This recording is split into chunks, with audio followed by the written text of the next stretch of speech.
Okay, here we go, 10 o'clock. Let's give it another few minutes.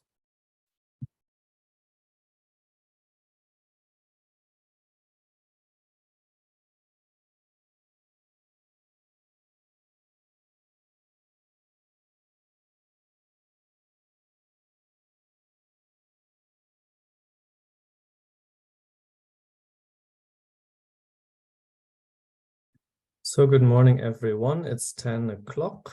So thank you for dialing in. For all of you that have already, let's give it another 1 or 2 minutes to allow everybody else to join as well before we kick off in full.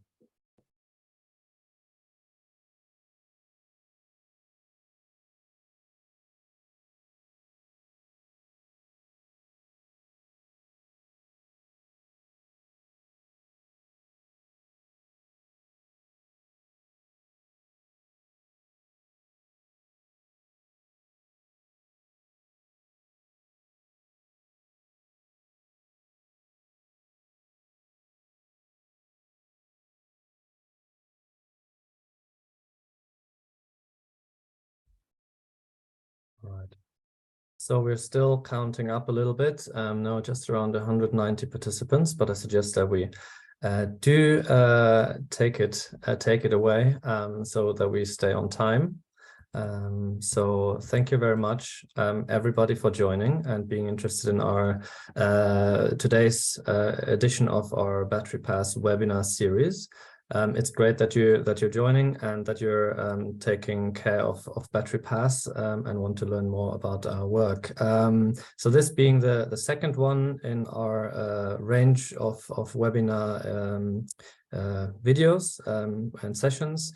We already set ground rules and an overview in the last session, but here today I'd like to just give you that overview once more and set us up for a great day. My name is Tilman Fahle. I'm the leader of the Battery Pass Consortium, coming from Systemic, and I'll give you a little bit of an intro and overview and introduce our great panelists today. Where do we stand? You may have had time already to dial in on the 16th, where we introduced our overall concept of the battery passport and our work at Battery Pass. Today we'll focus on circularity data that will be on the battery passport and provided by it. Then we'll have further sessions on the 13th and 27th of June, as well as 11th of July. On supply chain due diligence, the performance and durability data, as well as carbon footprinting.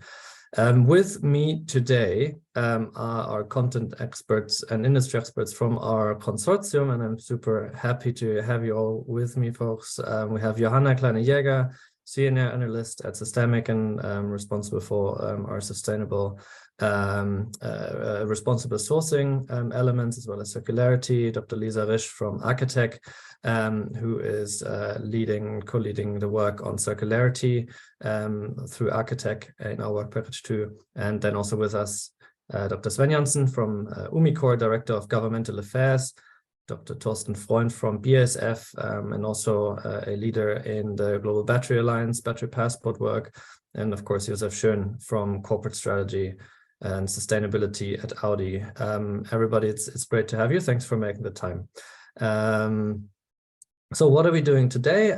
Brief view on the agenda for everybody to be oriented. So we have a little bit of an overview of the scope of the battery pass that I'll provide, setting the scene of what's the overarching requirements, where do we come from, what's battery pass as a project, why are we doing this, followed by brief presentations on the requirements in detail on circular economy, materials composition, removability, end-of-life information, as well as recycled content. So here we're going really in depth on the specific requirements on each of these, followed by a brief moderated expert discussion moderated by Lisa between Josef, Thorsten, and Sven, on these attributes and the value and current perspectives on these, and which will be followed by a Q&A session. And so you see we're making a lot of time to really engage with you. So trying to limit our frontal presentations here to make sure that we leave a lot of space and time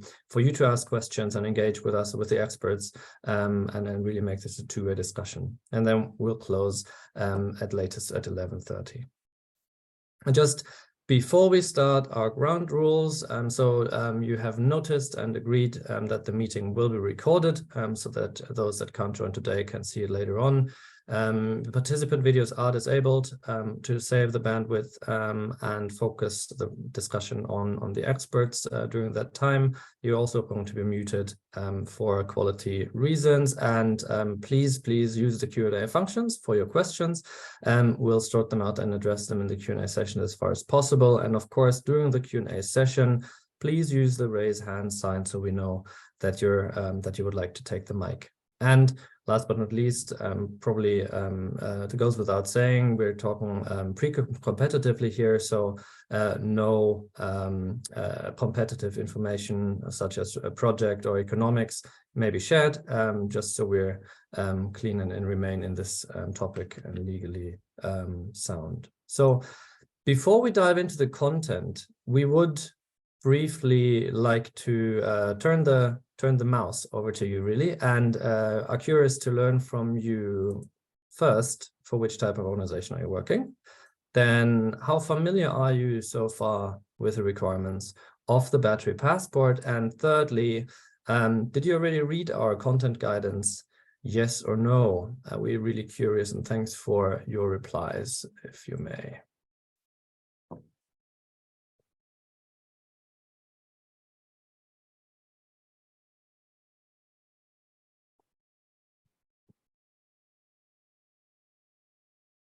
Going to give that another few seconds. And Joanna, if you could maybe reveal the responses, if we may. Just waiting a second so some more people can still answer. Awesome. We don't have like some answers coming in still. Great.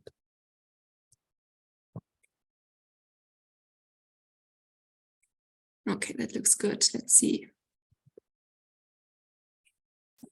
Excellent.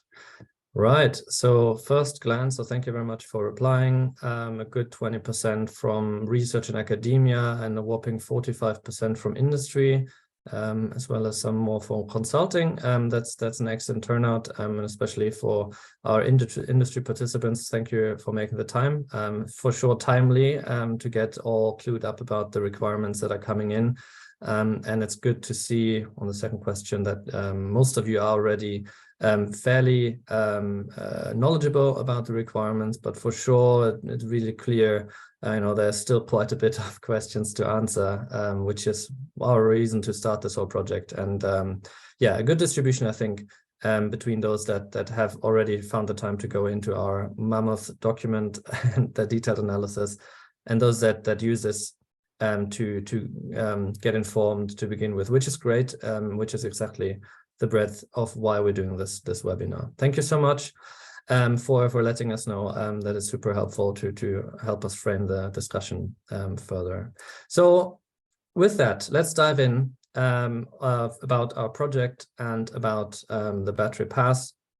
So the Battery Pass consortium, we're 11 partners that have received co-funding on a research grant by the German Ministry of Economic Affairs and Climate Action to advance the implementation of the EU Battery Passport. It was initiated by us Systemic, together with quite a few of our partners from our previous work in the Circular Economy Initiative, Germany, most notably, of course, Architect, BMW, and the that were already in the Umicore, or that were, of course, already significant or pivotal partners in the previous work in the Circular Economy Initiative. And we were able to bring along so many amazing further partners that are really knowledge carriers and key players in the battery space, automotive space, and also battery passports. We have 5 work packages. coordination overall is taken over by Systemic, and then the content standards that we discuss in detail today and where we published the technical standard stack, that is currently the focus of our work, demonstration and a value assessment. We have 1 year done and 2 more to go, so well on track for our project. And really the purpose that why we set out to do this is, for one, to support the battery passport to become a successful and useful tool to create transparency and impacts in decisions of the economic operators that actually use the battery passport and are responsible to implement it, help thereby shift to circular economy and create level playing field for responsible batteries.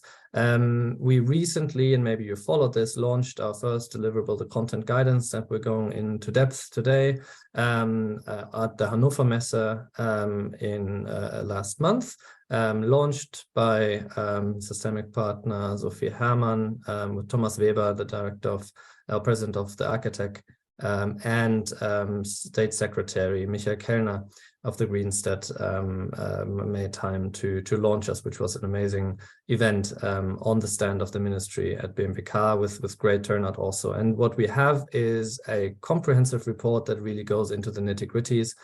The executive summary, still quite hefty, but much more streamlined for you to dive through, and then also a public data attributes list that we've derived from the regulation. And do flip out your phones and download it straight away from our website or via the QR code. So it's obviously publicly available for everybody to use. So at the core, Battery Pass, and that's very important, will not develop the battery passport. We set out to give the guidance for all those that are affected by the battery regulation to be, well, compliant, which is a big term or not the friendliest of words. In other words, to be able to use the regulation properly to create battery passports that are compatible with the requirements, but then also the wider ecosystem that are resting onto it. So what we did is interpret the existing regulatory texts, look also at other regulations and standards, and ultimately interpret these in a way to fulfill the goals of the regulations and the European Green Deal to advance sustainability and circularity in the battery sector. Of course, the scope is limited to the EU at the core, where the regulation applies. However, of course, other regulations that interlink and also other global developments is what we took into account, considering the battery value chain, of course, is a very global value chain, and it's we're not talking about an isolated universe here. The general requirements. Now we're moving closer to the content. The general requirements of the battery passport of the battery regulation are specified at the core in Article 65. A few of the main elements that are key to keep in mind will be familiar to many of you. They will be required 42 months after entry into force of the battery regulation. We currently expect this to happen this summer.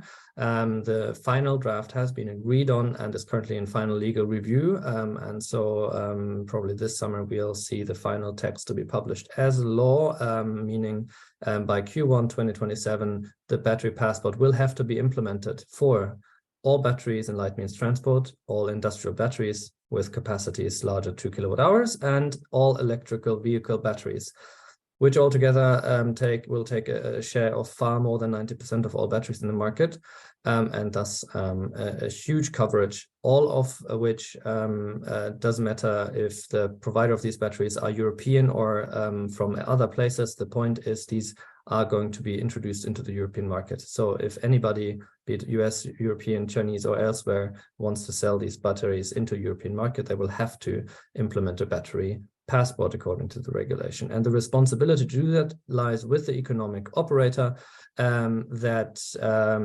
also is basically the authorized representative. So that could be an importer or the manufacturer themselves, depending. So this one is a bit of a complex analysis to find out the specific responsible actor here.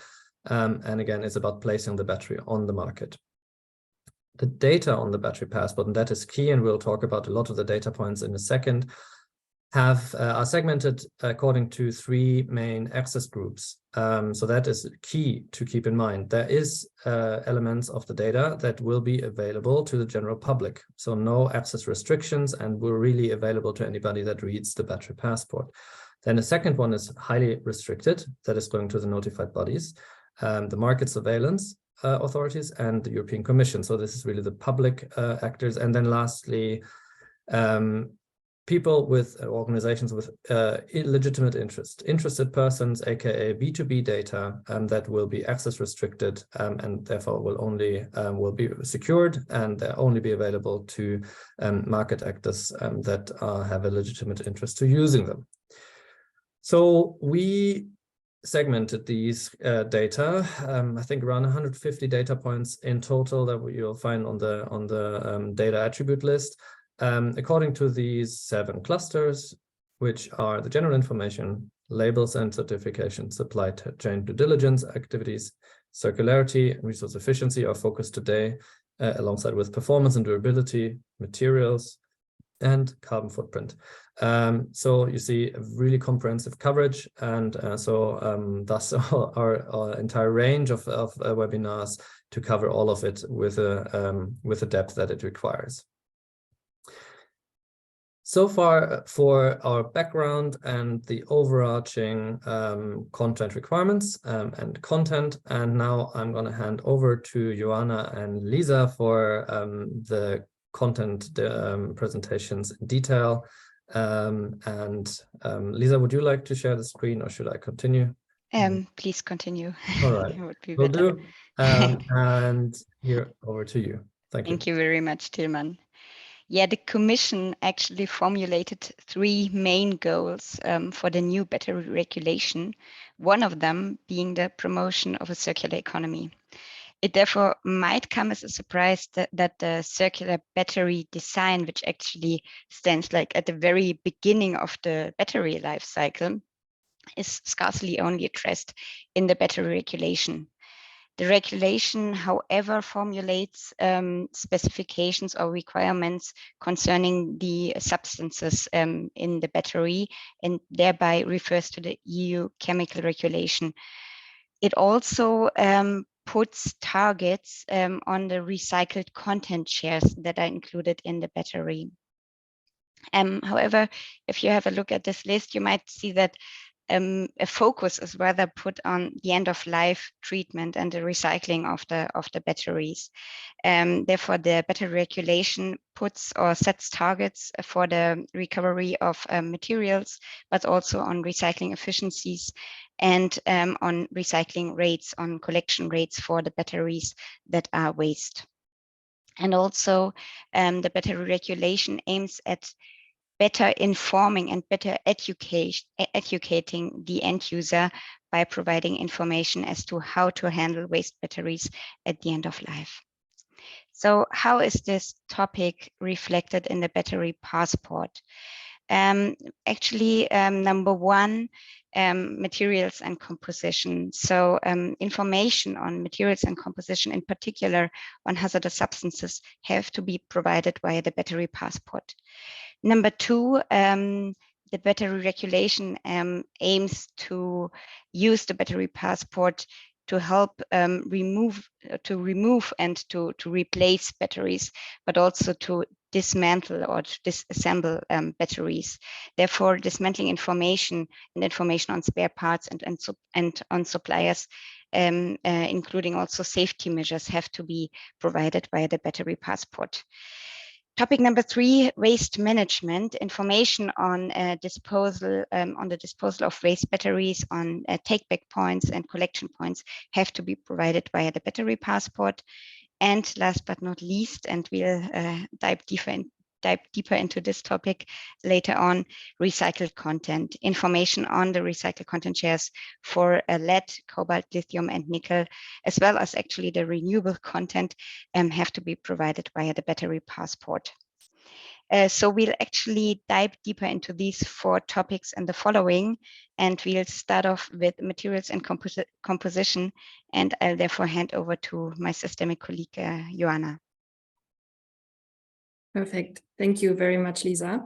So yeah, I'll start actually now talking a little bit about the first cluster of data points, which is all around what materials and which substances are actually contained in a battery, so that we really know what type of battery do we have, and also really related to information of the hazards of certain substances. So on this first slide, I will now focus on all the information related to the materials of a battery. And then on the next slide, I'll focus on the substances and on the hazards related to those substances. So we have three types of information which are required per battery regulation in terms of battery materials. So information on the battery materials which have to be accessible via the battery passport. The first data point here is the battery chemistry. So the EU battery regulation introduces the term battery chemistry, but does not very clearly define what actually battery chemistry means, which is why we as a Battery Pass Consortium, we suggest to define the battery chemistry as the cathode and anode active, as well as the electrolyte material, because those three elements, so the cathode, anode, and the electrolyte, really classify the composition of a battery in general terms, so can give us an indication for battery differences, be it on safety, lifespan, performance, recycling, or also reuse. Of course, today, I think for lithium-ion batteries, the cathode active material is found most important, but also anode active materials will become more important with new battery technologies. And of course, also with the next generation solid state batteries, equally electrolytes will differentiate batteries. So this is why we really think all three components should be included. For this, we do need an unambiguous and coherent specification of the battery chemistry. So this is why we really call for an agreed battery classification to be able to classify this chemistry for different type of batteries, really. The second data cluster I want to talk about here is the critical raw materials. So the battery regulation also requires to report on critical raw materials contained in a battery. What are critical raw materials? So the European Commission defines critical raw materials as those raw materials which are most important economically and having a high supply risk. Actually, in March of this year, with the new proposal for European Critical Raw Materials Act, there was a new list of critical raw materials introduced. So nowadays we have 34 materials which are considered as critical, and this list will likely be updated also in the coming years. For the battery passport, we suggest specifying actually all critical raw materials which are contained in the battery above a concentration of 0.1% weight by weight. Then the third data point I want to talk about here is the detailed composition, which is the materials which are used in the cathode, anode, and electrolyte. Here, it's very important to understand that from these three data points, this is the only one which should not be accessible to the public, so to everyone, but really just to interested persons and the Commission. So we have a limited access of information here to this detailed composition. Who exactly those interested persons, how they're called, will be, is still to be decided in upcoming implementing acts. So we are not sure about this yet, but it will definitely be limited access for this detailed composition information. We suggest to actually report on the materials in the battery passport by listing all the materials on a cell level which are contained above a concentration of 0.1% weight by weight. And then stating three types of information which will be actually important to really understand which type of materials are contained. So first of all, what is the name of the material, where you should refer to public standard. Then adding the related identifiers, we recommend the CAS number, and then thirdly specifying the weight of the materials in grams. These type of information are of course quite granular and are very important to enable second life operators such as recyclers, sorters, or also dismantlers to actually assess the value of a battery and then also decide on the right handling route, and can of course also ease the recycling process. And this information will also be very important to allow for fraud-free and accurate calculation of the recycling efficiencies and recycled content. If we move to the next slide, we will now go to the substance level, so a little bit more granular in that sense, from material to a substance level. And here all the information are really important to ensure safe and efficient second life and end-of-life operations. So really to ensure that recycling, dismantling, etc. can be performed in a safe way. but also to provide key safety information to the end users actually. The first area of information here is the first one you can see on the right side, the hazardous substances. For hazardous substances other than mercury, cadmium, or lead, the battery regulation requires to make those information accessible via the battery passport. A hazardous substance thereby refers to any substance which actually poses a threat to human health or the environment.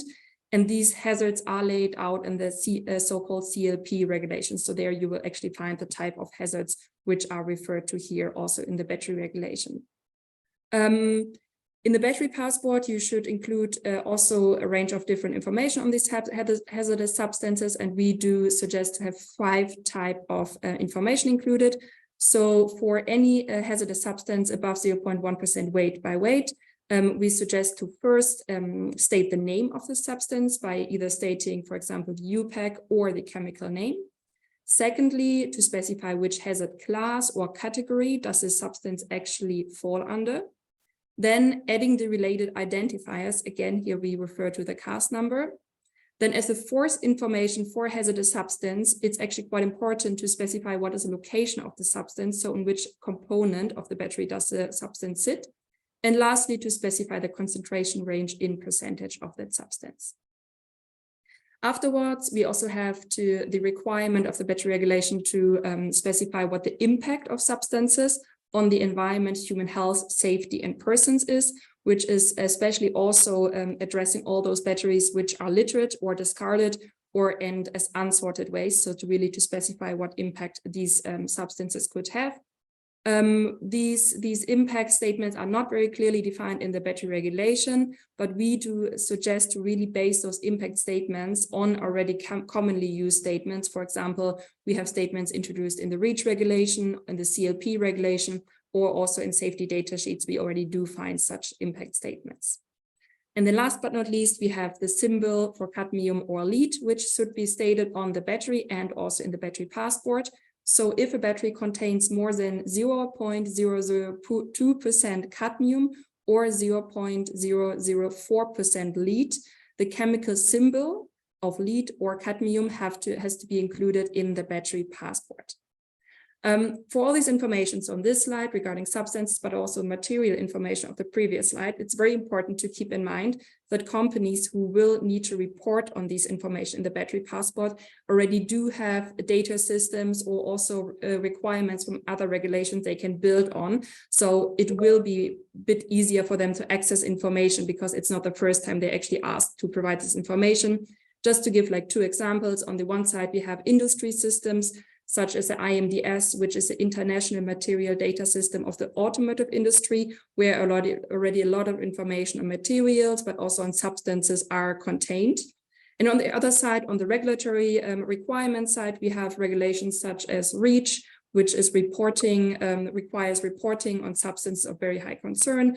But we also have, for example, the SCIP database, where you can find a lot of information on substances of very high concern. So I think really just here to point out, a lot of this information is already available or required at other points as well. And with that, I'll give over to Lisa, who will introduce a few more of the circularity related data points for the battery passport. Thank you, Joanna. Yeah, so we heard about what is actually contained within the battery, and now we'll switch over to the topic as to what information is actually required when we want to remove or repair or exchange the battery itself. And in order to do so, the battery regulation requires information as to the dismantling of the battery, as well as part numbers for the components and the sources for the spare parts. Also included in the requirements are safety measures, and all these information are actually only accessible to the Commission and to interested persons. Concerning the dismantling information, which include as per regulation, the exploded diagrams of the battery pack, the battery system, but also like the disassembly sequences, the tools that are required to unlock the fastening techniques that are used, and all these kinds of information. Actually, we would suggest to integrate these kind of information as part of manuals. And we would separate this into two distinguished manuals. One actually for the removal of the battery from the system, from the appliance, for example, the electric vehicle, and another manual as to how to actually disassemble the battery itself. And we would also advise to go beyond the requirements of the battery regulation as to what kind of information should be provided within these manuals, because actually it would be very helpful to also know whether the modules or the cells within the battery pack are replaceable or not, and to give some more information on the format dimension of the battery cells, the modules, but also the pack. And it would also be advised by the Battery Pass Consortium to give more information on the characteristics of which kind of joints are used, which screws, which fasteners, so that the tools could be, actually be chosen accordingly. But also like information on how the cells are orientated would be very helpful. And we would suggest to provide these kind of information, like the two manuals with the disassembly information, but also the part numbers and the sources for spare parts and the safety instructions as an URL linking to a document. Another data attribute that is requested in this context by the battery regulation is the usable extinguishing agent, which is not limited in access to the interested persons and the commission, but which is available just via the labeling or the packaging of the battery, and therefore accessible to the public. And this information would be very helpful to refer to classes of extinguishers. Then we have this large topic actually of waste management. As I mentioned before, there are several aspects falling beyond this huge topic. One of them being the education of the end user, but also like the provision of information to distributors. And the battery regulation therefore requires information on the role of end users as to how these can contribute to the prevention of waste, but also on how they can actually handle waste batteries. This also includes information on the separate collection of the waste batteries, but also on the location of collection points and on how waste batteries can be, or how they can be reused and made available for another usage. The information also includes safety instructions for the handling of waste batteries, the meaning of labels and symbols, and the impact of hazardous substances. All this information is accessible to the public. And again, we would suggest to provide this kind of information as URL linking to a document. A very important aspect or topic in the context of waste management are the concrete targets that are set by the battery regulation. They are not part of the battery pass, but I think they're very important in this whole waste management context, and also in the circularity context. The regulation sets several targets actually. The first one being a collection target, which only applies to portable batteries, which are not listed here as they don't get a battery passport, and waste LMT batteries. It is stressed out by the battery regulation that the collection is also very important for EVs or LMT or industrial batteries, of course, but no concrete targets are set out for these battery categories. The collection targets actually apply to the producers that put the battery on the market. The other two targets, the minimum recycling efficiencies and the minimum levels of recovered materials, however, refer to the recycler. And as you can see here, the recycling efficiencies actually depend on the battery chemistry. The battery regulation actually distinguishes between lead-acid-based batteries, lithium-based, and nickel-cadmium batteries, and all other battery chemistries.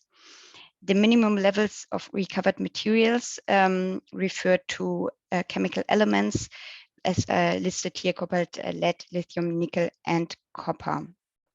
And as you can also see here, there's the first introduction of these targets, which are then amended like a few years later and augmented actually. And yeah, again, like the Commission always stresses that there might be changes in these targets depending on the future availability and future technologies that are used for batteries. Yeah, very much standing also in this context of waste management and recycling is the topic of recycled content, which is a very important one, as there were not only many discussions going on within the Battery Pass Consortium, but also outside the Battery Pass Consortium. In the end, the European Commission decided to set specific targets for cobalt, lead, lithium, and nickel for their recycled content target shares. These targets only apply for industrial batteries, EVs, and SLI batteries that contain, of course, these materials in the active material.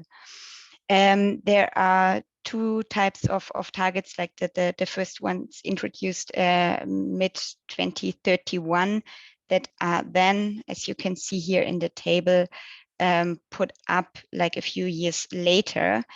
And there was not only a lot of discussion going on whether these targets are actually feasible, but also on which kind of recycled content should be included in the calculation. Because yeah, actually there are two types of recycled content: the pre-consumer recycled content, which can also be called manufacturing waste. So actually, which is produced before the battery is complete or used, and the post-consumer recycled content. And the Commission finally decided to include the pre-consumer waste, as during the battery ramp up, so during the production phase, there won't be enough material, post-consumer material, be available in order to actually meet these targets. If you could just switch to the next. Yeah, that's actually the statement of the battery regulation. It was like a forth and back, but in the end, yes, this pre-consumer waste is included in the calculation. However, the regulation put a concrete definition on what is battery manufacturing waste, and manufacturing scrap or reprint is explicitly excluded from the calculation. So everything which can be like as an integral part be put again in the same process, in the same production process, is excluded and is not seen as pre-consumer waste. These targets will be revised, and it might be that other materials, of course, will be integrated in the scope of the regulation at a later point. So what does it actually mean for the battery passport? The battery regulation requires the recycled content shares for cobalt, lithium, nickel, and lead to be reported via the battery passport. However, how this has to be done and how the recycled content shares will be calculated is not defined at this stage. There will be a delegated act defining the methodology and the whole verification of the recycled content shares that will be made available via the battery passport. There's also like the renewable content share to be reported in the battery passport. Actually, I think this is a topic we didn't put a focus on here, because so far the renewable content share in the battery technologies used nowadays is zero. information is actually accessible to the public. So, and now that actually the pre-consumer waste will be integrated in the calculation of the recycled content shares, we as a Battery Pass Consortium strongly suggest to, however, declare the post or the recycled content shares originating from pre-consumer waste and the one originating from post-consumer waste separately. I think we will come more into detail as to why we decided to give this advice later on in our discussion. But yes, also we had many discussions going on. And I think that's a very good point now to switch to our discussion round with our experts who will give more detail on the background of our advices and suggestions concerning this separate declaration. And therefore, I'm very happy to welcome our three consortium members and experts here in this round: Sven, Thorsten, and Josef from Umicore, BASF, and Audi, respectively, in our round. And yeah, first of all, I'd just link my first question to the topic we discussed right before the recycled content. And yeah, this whole panel and this whole session is actually about circular economy, about circularity. So my first question is, does the recycled content share actually promote or engage a circular economy? And if it does so, how? Sven, could you? I could, Lisa. Thank you very much. Welcome, everybody. I'm glad to be on the call, have you here. Yeah, I mean, moving from a linear to a circular economy is a significant change process. And any change starts with awareness and understanding. And there, recycled content as an indicator gives evidence on the fact that recycling will become a key element of the economy. So yes, we do recycle. That's the first, I think, bold statement that the indicator gives. And it also states that recycled materials will be able to achieve the same battery performance and durability compared with what we often call virgin or primary materials. And ideally and hopefully over time, that will change the perception of both industry and society of the fact of recycled materials and create a preference for them. As we all know, they do save resources and protect climate, but often they have today a rather negative connotation, even in the industry, as that is an experience that we have with other materials like paper, some kind of plastics, which cannot be recycled in a way that they kind of match the application ready criteria. So we consider recycled content a quality label that changes perception and proves the advantage of the recycled materials, as metal-based battery materials can really be recycled infinitely in high quality and high yields. And that is a key advantage that they have. So hopefully that indicator will really change the perception of recycled material. Thank you very much, Sven. Yeah, Thorsten, what's your share on this? I think building on Sven's point of the quality of materials and changing perception is one of the most important factors in this whole story. So we are facing a fundamental different situation with battery metals, which do not change over use, which even become purer over recycling, compared to those materials which we are digging out of the ground and extracting a ton from 10,000 fold of rock, which has a lot of byproducts which are already eliminated before the recycling. And this is tweaked by our perception of the plastics, paper, and other recycling, where we are talking about organic compounds which change their material structure. So the key message is battery materials do not change over the recycling process and come in at the same or better quality as the virgin materials. The second part is, how do we drive efficiency along the entire cycle? We're setting targets for recycling. We are providing incentive for the battery passport to steer material flows from the end of life, where the application is finished, into a recycling operation, in contrast to depositing used batteries. Thereby, the recycling itself is incentivized. The second aspect the battery passport fulfills, we are measuring environmental, social, and governance criteria for the virgin materials as well as the recycled materials. Thereby, the battery passport provides the transparency that the recycled materials really prove the value of recycling, that they have a lower carbon footprint, that they are not gained with social impacts in the value chain, that they can be steered back into the same processes, and we really can build a material pool over time, which is then run in the circle of batteries and used again and again and again, thereby protecting the environment for the yielding and the harvesting of the virgin materials. And maybe we hear some more perspectives from Josef. I do have.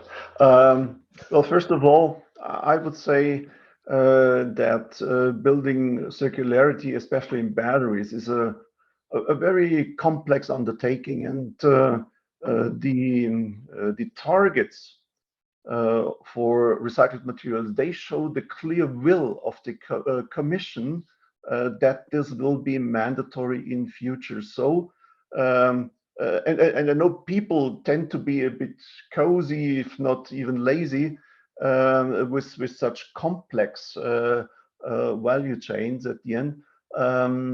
That there is this definite call for action to team up to build all this collaboration schemes, which are definitely necessary for making this circular economy happen, to start now. I think this is the most important aspect behind that, to give the clear future aspect of circularity. The second, all this information leads us to transparency, and this transparency is needed for various reasons. It is for measuring performance, reporting about performance of the individual value chains. It is for also efficiency in the process, because if you have certain information on what is in the battery, you can much easier decide on where to go, what to do, residual value, and so on.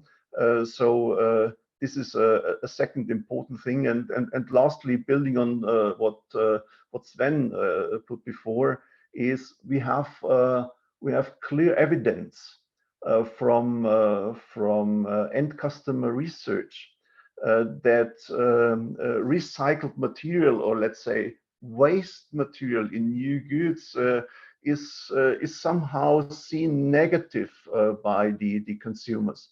And having these targets and working on all those aspects, I think will raise the confidence level for the end users to step or to accept this kind of material, this kind of technologies, which at the end then is beneficial for us all, because we have learned our lesson that resilience in our value chain is absolutely vital, be it the semiconductor crisis, whatever else, is really a hard learning for us, and so therefore we need to go this way, especially in Europe, desperately.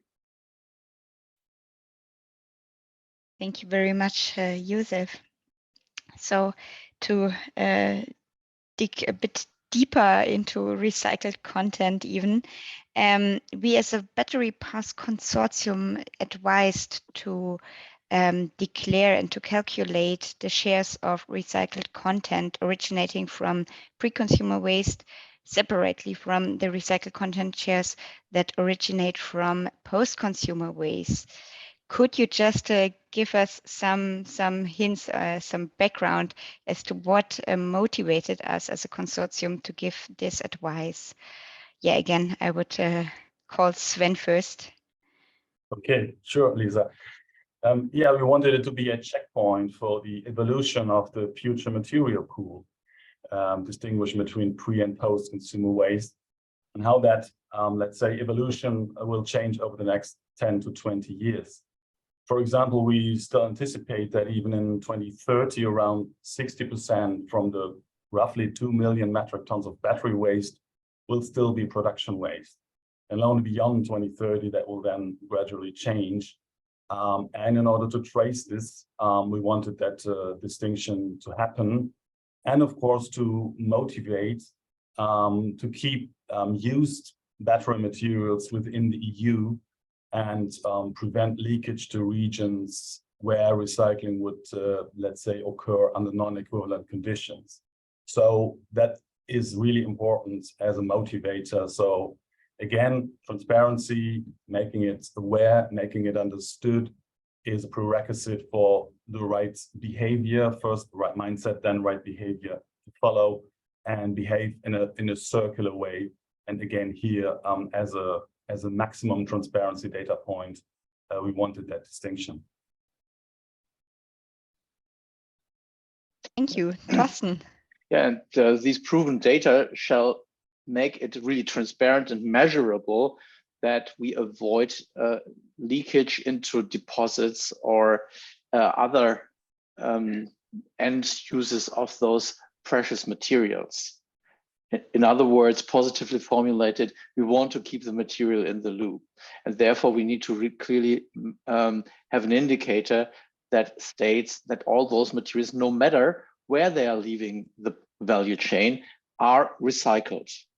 The pre-consumer waste is as Sven said, the only available one, because what we can recycle today from used batteries are those batteries which have been produced 15, 20 years ago. So if I look here in the neighborhood, we have some electric vehicles which are driving around for more than a decade. And considering the volumes of EVs being sold 10 years ago, that was munitions. And only if the electric vehicle sales or uses of industrial batteries, private batteries will really pick up, we have a delay of 10 to 15 years until recycling takes place. With measuring with the battery passport, the proportions of the different materials in the market, we can predict which capacities are needed where to recycle those materials. So today we are worried about overcapacities of 100% of recycling. So wait for 2 years and the situation will completely flip, as we are in a very early stage of this build up. And we must be really aware that we are not talking about a static or continuous steady state environment of batteries which are ending the market and entering the market, rather than a build-up phase, which has lots of ambiguities and volatility in it. And therefore, information from a battery passport to predict what's needed in recycling capacities will be really key of steering the entire economy build-up and gaining the confidence that recycling will be possible to achieve a resilient raw material supply, especially here in Europe. Thank you, Thorsten. Josef. I think this is what Thorsten just said is the most important thing, that we will also encourage all those value chain partners to have a close look at that, and by doing so, we wanted to keep those two information sets separately, and the separation is due to the fact that the pipeline is not yet filled for the post-consumer scrap, whereas pre-consumer, which might be available at the moment, will hopefully in a more mature production situation go down and down because of increased yield of the production process. So even if there might be a steady state, it will definitely not be enough for fulfilling all the needs, all the requirements, volume-wise, for the new battery manufacturing volumes. And so post-consumer comes also in, and we need to track both worlds separately, to measure also the performance of both worlds separately, that everybody is doing his homework in his home turf. This is simply important. Thank you very much, Josef. So actually, I think we talked a lot now about recycled content, and I'd like to switch over again to the battery design, because although this topic is not concretely addressed in the battery regulation, there's information, however, within the battery passport, which is linked to the battery design, such as information on the dismantling, but also information on the materials and the composition of the battery.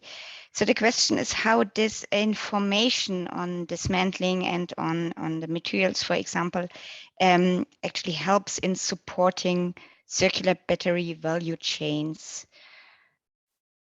Sven. Lisa. Well, I mean, future recycling processes will have to deal with a very complex inflow of different batteries, where the passport will help to specify what the recycler gets. As we say in business, the best surprise is no surprise. And here the battery pass really can become a steering tool for high quality and responsible recycling processes. By helping recyclers to improve the management of the processes and the prep steps that go before, like sorting and dismantling, but also, let's say, reduce the amount of prep work such as assaying and sampling, so we hopefully can avoid bottlenecks and capacity in the future by having all this information available through the battery passport.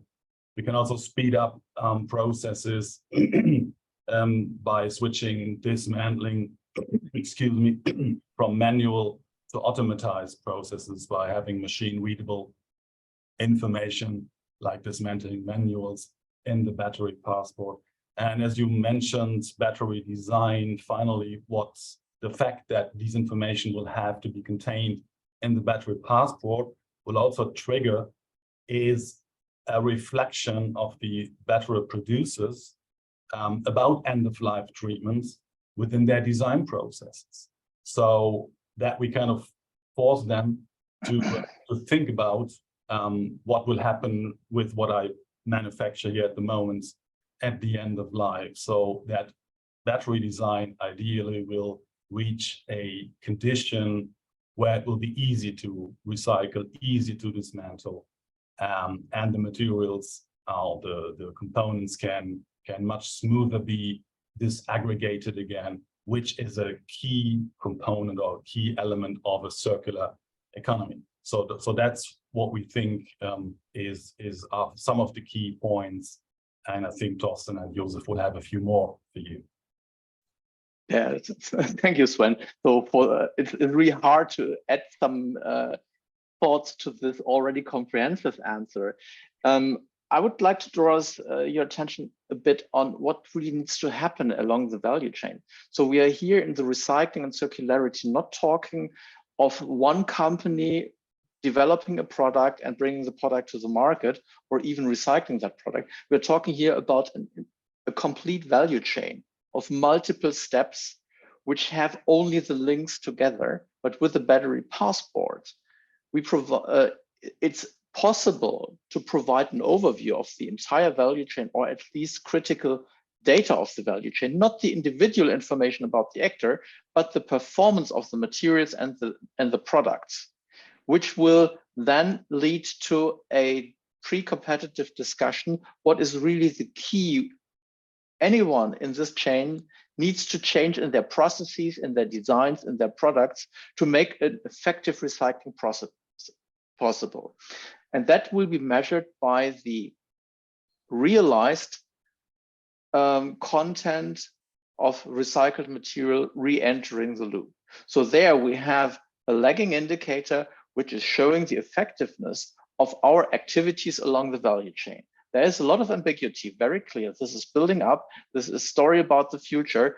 However, with the battery passport, we at least have one tool of starting this discussion and starting the pathway towards circularity.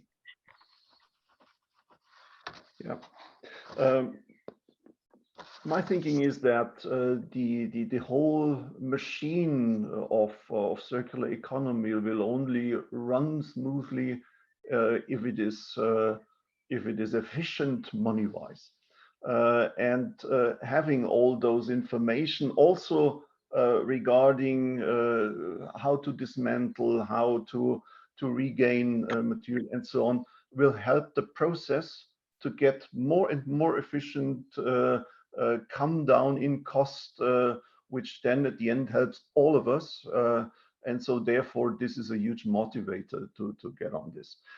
Second, we should also, and by the way, this already starts on the buyback value, because it's the nature of the product that we have sold them, at least in our current business models.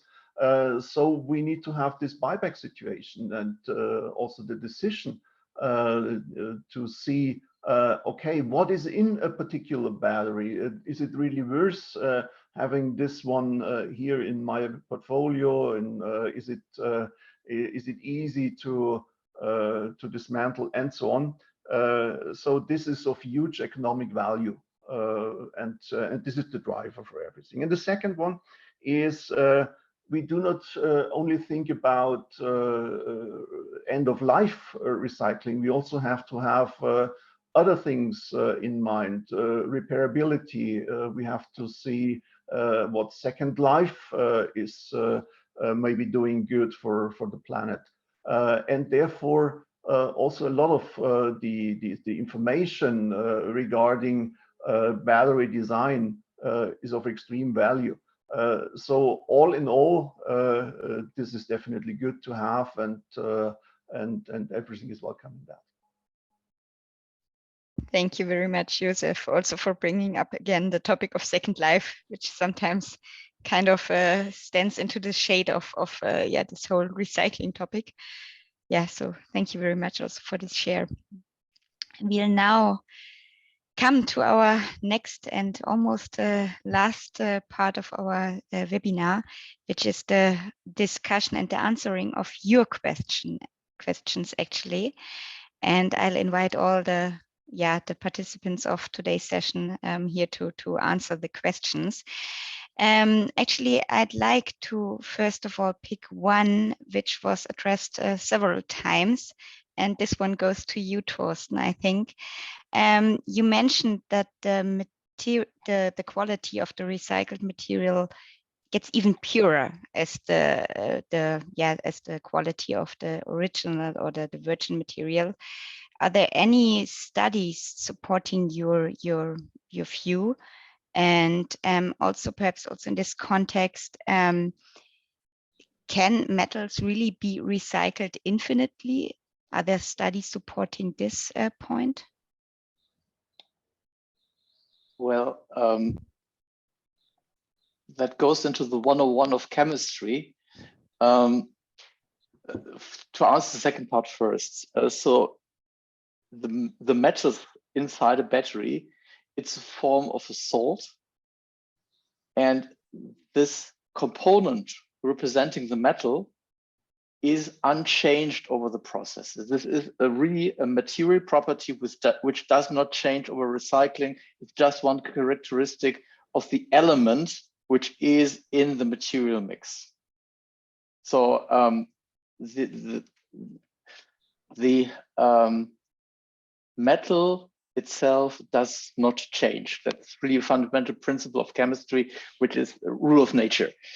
So, and then to the second part, if we are talking about purity and blends, imagine you're digging out material from rocks. This rock is a blend of multiple of these metal elements, and only by a number of chemical and physical processing steps, those materials are separated from each other to reach, with a certain effort at a certain stage of purity.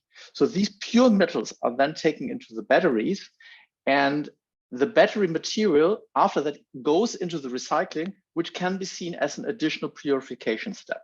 So many of the impurities are eliminated in the, let's say, from virgin to battery, and then the battery serves as an alternative to mining and purifying a rock with less impurities, and therefore the recycling should yield equal, if not better quality. That you have this under whole industrialized conditions, very well controlled recycling processes. Thank you very much, Thorsten. Actually, there was another question which goes into the same direction, and perhaps you could just clearly answer it with yes or no. It's how are impurities in the virgin primary raw materials carried onwards into the value chain? Will impurities be reduced each time a battery is recycled? So would this be a yes? Until to a certain limit. So the yes, but there will be a certain limit which is really close to the pure material. Okay, thank you very Maybe much. I can add to that, Lisa. I think what we need to understand is that recycling is really high tech. Recycling is not scrap dealing, like the general perception of it. It's the same underlying chemistry that we have when we make cathode active materials, precursor materials, when we do refining processes. So there is no difference. So it's high tech, and it's really very sophisticated processes. And if they are done in a high quality, in a good way, then indeed, yes. And I'm a chemist by education, I can tell you. So yes, it is possible to infinitely recycle these materials, which are metal-based, if it's done in a proper way. And that is what we are fighting for by becoming more circular, being sustainable, and help the battery pass helping us do that in order to, by providing the relevant information. But it's absolutely possible. There is no reason why that should not be the case. Okay, thank you very much, Sven. Anything to add from others? Otherwise, I'll pick the next question. And actually, I think I can answer it myself. Will the disassembly manuals be accessible to end users as well? Clear no. Actually, the manuals or the dismantling information is only accessible to interested persons, which in this case will be recyclers or others, and the European Commission. I think this whole question also stands in the context of removability and exchangeability of batteries, and per regulation only portable batteries are to be removed and replaced by the end users. All the other batteries are actually only removed and replaced by professionals. So no to this one.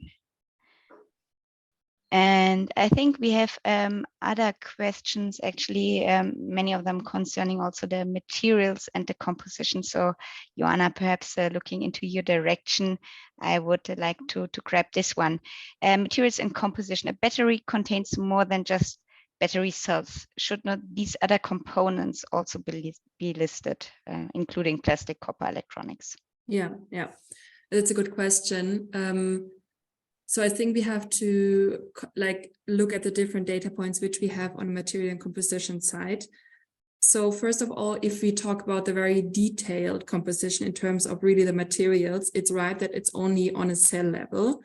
However, still on an entire battery level, we do have the information on hazardous substances, which I think is very important because, of course, you say like if there's a hazard, you need to know about them even if it's outside the cell level, and also on critical raw materials.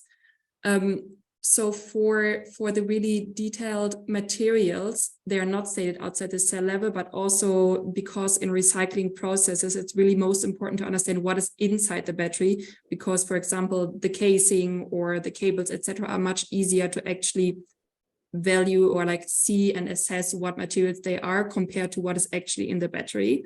So that is how the motivation of like only doing on a cell level was probably also in the battery regulation.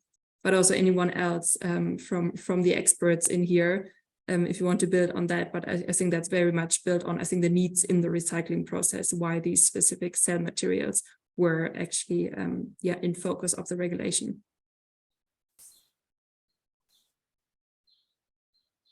Anyone wants to add something? Yeah, and maybe I can add a facet to this. So it's a great point regarding copper, which obviously is a valuable material, for example, right? And also the electronics, which pose a waste issue, at least in and of themselves. As Joanna pointed out, the core, the thrust of the regulation is first and foremost regarding critical battery minerals.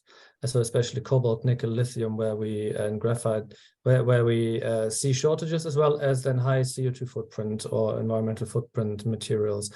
Then there is an element of practicability as well, where, for example, electrolytes and polymers will typically be destroyed during recycling processes, whether that is a pyro process, one that uses thermal, or a hydro that uses leaching agents.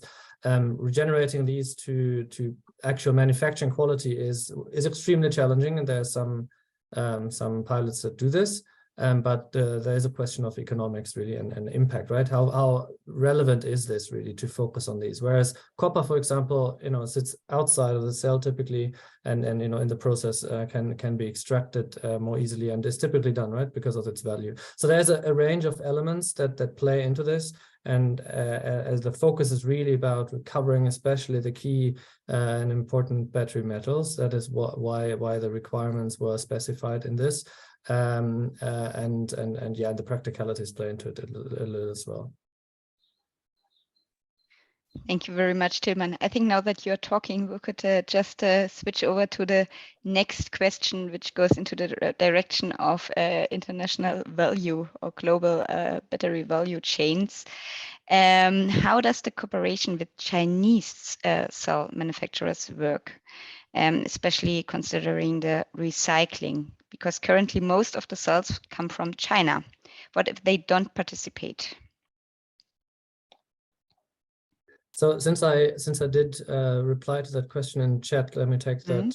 The first reply. I'm sure that our friends from the global corporates have a more on the ground perspective, but what we see is that yes, the value chains, global battery value chains, are long and complex, and especially manufacturers from China are part of that, and these have not been famous in the past about for sharing their data, and so that question is absolutely legitimate. One answer is that in order to actually sell into the European market, battery passport and the data on them will be required, and so the Chinese manufacturers have an immense interest in collaborating on that one, because the EU remains one of the largest markets for batteries. As you're probably all aware, especially Chinese manufacturers, automotive manufacturers, are very aggressively or very actively approaching the European market. And so that lowers that concern a little bit, and the Commission has all leverage to bar products that don't comply from entering the market. And so that is a very high incentive. Additional to that, we also should keep in mind that the latest battery technologies from China, this is high tech. These are global modern companies that have high sustainability performance, have high operational excellency, and as such, are very comparable to European companies in many, many ways. And so are collaborating globally, right, and have the data on all of this available. So I think there is a large interest, and also signs, concrete actions of the Chinese industries that have started initiatives on creating basically battery passport from China to match the European interests, to actually reach out and proactively fulfill this. At this point, I'm not overly too concerned about this at all, in effect. But Josef has his hand up and can probably add much more color to this. Exactly. I want to add on that. Sven, Torsten, myself, we have very good experience on building a first demonstrator for the Global Battery Alliance, working closely together with companies in China, but not only China, also Japan, South Korea, and so on, and we found a huge interest that those folks understand what is required, that those folks build up their own value chains regarding these capabilities of recycling and so on. So I have no doubt that also those manufacturers will be on track with all what we are doing here. And by the way, China just started a very similar project on a battery passport as a reaction on what is going on in Europe to first be compliant with what is requested here, and second to even set their own requirements, their own thresholds, and so I have no doubt that this will be in a good way. Thank you very much, Josef. And now that you are talking, I'd like to grab one question which actually addresses the second life of batteries versus recycling. Do you think that the collection recycling targets are a risk for second life businesses, since materials need to be pulled from the market, meaning that fully functional batteries need to be recycled to fulfill recycling targets? Well, somehow maybe yes, because it's different channels, those batteries going on, so they are somehow competitive, but it's simply a question of time. Even a very good battery which is used for second life has a certain point of an end of life. So then it comes. So it's just a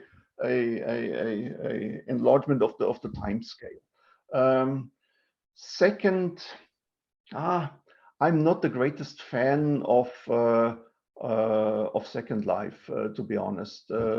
Simply because of the fact that such a battery has to compete with the economic value of a brand new battery built on purpose for this particular application. And if I look at what type of chemistries, what kind of batteries we are building into our cars to gain the latest, the last mile of performance, of mileage and whatever, it's really hard to believe that this is also suitable, economically suitable for second life application with a complete different character. And so therefore I would feel that especially for our batteries, the way directly into raw material recycling is the more clever way at the end. But I'm definitely open for discussion here. Tilman has raised, yeah. To add to this point, right, and to frame my response now, Systemic, we're an impact organization. Yeah, the only reason we exist and our 350 odd colleagues work every day is to advance environmental sustainability. We co-founded the Circular Economy Initiative in Germany with Architect because we believe that circular economy is critical, especially on batteries, but other sectors as well. And we looked into this in really in detail with the scientists and industry alike, and really try to come to really robust conclusions. I would prefer higher level circularity strategies as well, right? Thermodynamically, they do make sense. The time lag that Josef pointed out is the key here, and the speed of innovation, which is just absolutely breathtaking right now, right? It's like another generation of batteries is practically announced as quickly as iPhones these days, yeah? So the innovation speed is incredibly high, and the market is growing extremely fast, which is different from established industries, right? And so not only will there be an extremely large demand for batteries in the next decades, but also, as Josef pointed out, the current batteries today will have to compete with the advanced technology from 15 years into the future. And if you just look into even today's car batteries, right? The current latest generation, 15 years ago, if you had said, lithium-ion battery, lithium phosphorus batteries, LFP for cars, people would have just laughed at you. Even 5 years ago, it was almost not plausible. And nowadays, right, Tesla, the cutting edge, also the German European corporates are using these in some models. And so come to think of, the further development in 15 years time, we'll see battery chemistries that maybe we aren't even talking about, and economics will be utterly different, energy density specifications. So for the mass of the batteries, it's really, let's say, highly unlikely that there will be a business case for second life. That said, also, maybe we won't use cobalt in 15 years time in batteries at all anymore, right? And so then what do you do with all the cobalt that is currently in the market? So maybe the case for not recycling might get stronger again. So it's very dynamic, very complex, right? And so we'll have to see. But the important bit here is that the battery passport provides information that should reduce transaction costs, make the economic case better, both for recycling and for second life, right? To make most use, right? To really support what is then the best solution. It doesn't prescribe, the battery regulation doesn't prescribe, but rather it supports or tries to support the most optimal solution for each individual battery as it comes to that point. That's the whole point of the battery passport. I think, Thorsten, you wanted to add on this? Yeah, so we are now exchanging very many hypotheses on the recycling case, and adding on Tilman's point, the battery passport should provide the data that we can decide on the basis of data rather than on guessing. I feel it's very important to steer value chains into the optimum direction, and that only works if you really understand your impact. And that is in the design of the battery passport, where we can see what impact does second life have on the overall economy, what impact does recycling have. And I favor the data and scientifically based discussion rather than just being guided by hypotheses, especially if we see so many different technologies emerging for stationary applications in batteries that may be a completely different chemistry, but when trapping those valuable nickel cobalt materials in such an application, that's really a waste of resources. Or it could be a waste of resources, and that has to be proven by data. Thank you, Thorsten. I think, Sven, you have the honor to give us your last insights before we have to close this session.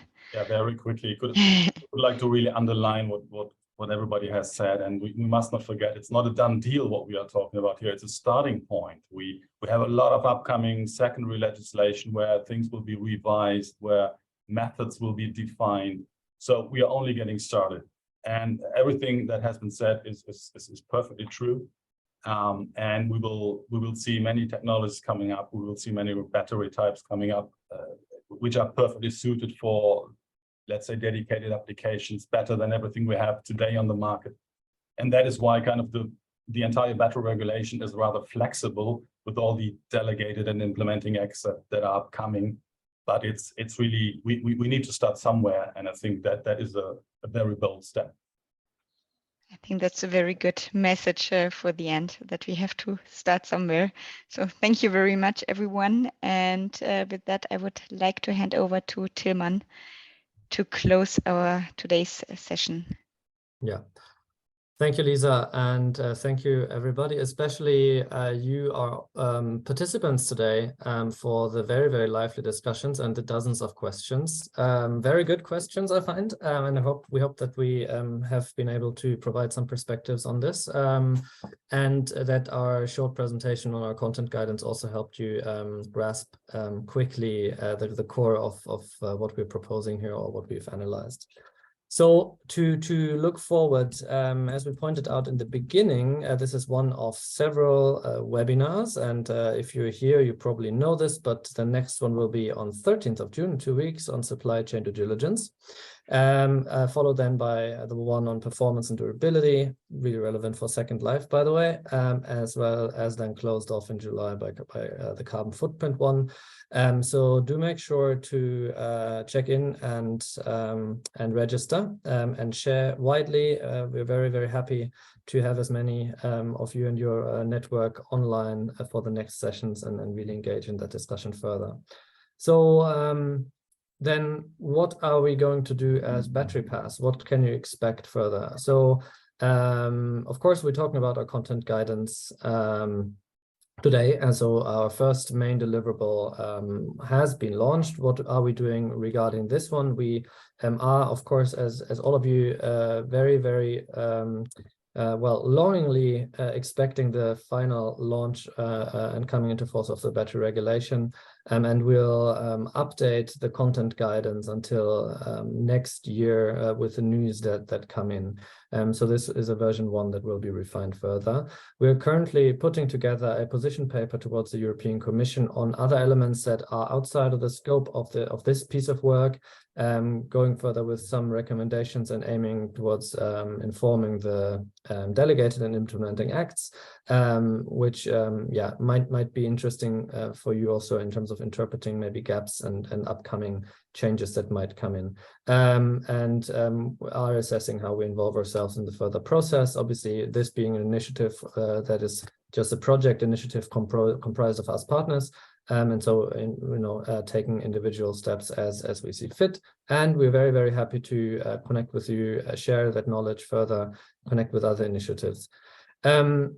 The core of our work right now and our attention is really with the technical standards. For us internally, our work package 3, this technical working group led by Fraunhofer Institute for Production Methodologies is looking to provide a technical reference model for the battery passport, essentially a framework of standards that aims to give that generic framework along the different dimensions of what a technical system could look like, from data governance to technical systems to auditing and so on, to help providers of battery passports create interoperable, scalable systems. Yeah? So this is meant as the guiding framework for the whole thing to actually work, and anticipate the work that the European Commission is currently doing in the eco-design regulation ESPR, where the draft has been launched. And so this is also a process where we're engaging deeply with the EU Surpass, for example, and the EU actors.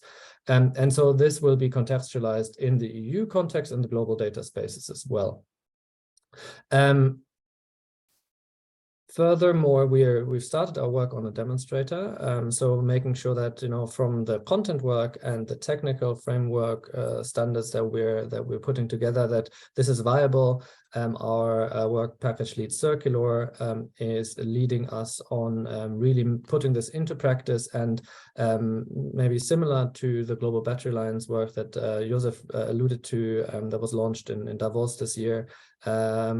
We aim to demonstrate this works, make it really understandable also, so both on the technical side, this proof of concept, as well as the demonstration understandable for us lay people. I'm not a techie myself, so this will be very useful for me to understand better how this setup would actually be work in practice, and also make this really visual and graspable. And lastly, this is currently led by Systemic with collaboration of our other partners. We're looking into really value assessment. So picking out the specific use cases that we can derive from the battery passport, and where we really learn and understand what currently foreseen data points could actually do for specific value chain actors, for example, in recycling and second life and logistics and so on. And to really flesh out the environmental benefits, the social and the economic benefits that we foresee, to make the case and make it better understandable what the battery passport will do. We will also look at data points that we believe should be on the battery passport but are not yet. So keep your eyes peeled there. This is, I think, a very exciting discussion to start. How to evolve the concept further, right? We were looking really at the base case here with the EU battery passport, and I think there's loads of potential in that for future iterations and expansions. So much for that. If we may, another 1 or 2 minutes of yours, if you could please just quickly whip out your phone again and take a minute of your time, scan the QR code and let us know how did you like our webinar. This is super valuable for us to look into this and how to improve further. Last time around, we received a whopping 80% response rate, really amazing response rate. So thanks for all of those that responded already last time around. We've already started taking this into account for this one. So help us please get better even in the future. Just do it straight away in the remaining time. Thank you so much. Thanks for dialing in. Thank you, Lisa, Johanna, Torsten, Josef, Sven, for your time today. And yeah, thanks for everybody's participation. If you're interested, do subscribe to our newsletters, www.thebatterypass.eu, and drop us a line. We're looking forward to that. Thank you very much. And with that, I think we're closing. Have a great day. Bye.